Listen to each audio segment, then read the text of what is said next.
चरण पखारा ले चरणोदक भवन सिचावा जग पावन हरि शीश चढ़ावा। जब नारद भगवान को बैठाए तो सीता जो है सोने का जलपात्र लेकर और चरण को पकड़ते भई और गिरे भवन में शिव जी। जग पावन श्री रामचंद्र भगवान मस्तक चढ़ाए। कहा है कि जो पुरुष बड़ा होता है स्वयं अपने चलकर दूसरे जीवों की भक्ति का मार्ग बदलाकर और मुख करते हैं। इसलिए यह कानून है। कानून यह कानून कबीर साहब ने लागू किए। क्या लागू किए? कहा है तिलक लगाने का क्या यथार्थ है और चरणों तक लेने का क्या यथार्थ है, कंठी माला पहनने का क्या यथार्थ है, शिव प्रसादी लेने का क्या यथार्थ है, क्यों लेते हैं?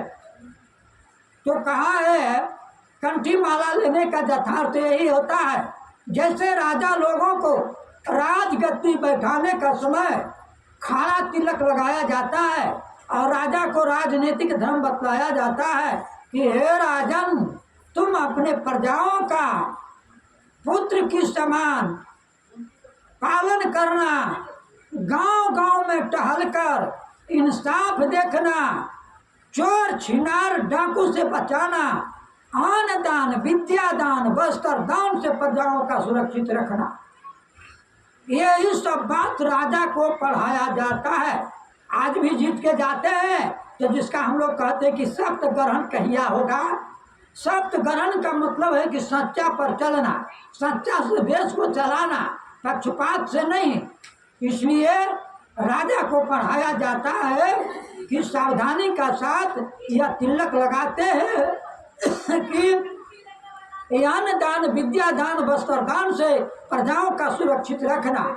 यह अभी सरकार का नियम है। सब देते हैं, विद्या दान भी देते हैं, अन्न दान भी देते हैं। और सदगुरु बताते हैं कि हे जुगवासु, यह न्याय नीति का तिलक लगाकर निरपक्ष वचन सार का ग्रहण करो, पक्षपात आसार के छोड़ दो। किसी प्रकार का पक्षपात बहुत जो है काल का घातक होता है। इसलिए कहे कि यह तिलक लगाकर निरपक्ष वचन के सार का ग्रहण करो, आसार पक्षपात को छोड़ दो, तभी कल्याण होगा। और हनुमान जी गए थे भविष्य का कुटी पर, तो राम राम लिखा हुआ था। तो मन में विचार किए कि लगता है कि राम का भक्त बनते हैं और रावण का तरफ मदद करेंगे। तो उनको से कहे कि आप जो है राम को भगत बनते हैं लेकिन रावण को मदद कीजिएगा। तो भविष्य कसम खाया, कसम कि अगर हम रावण का तरफ हो जाएंगे तो हमको अधिक परिवार हो जाएगा,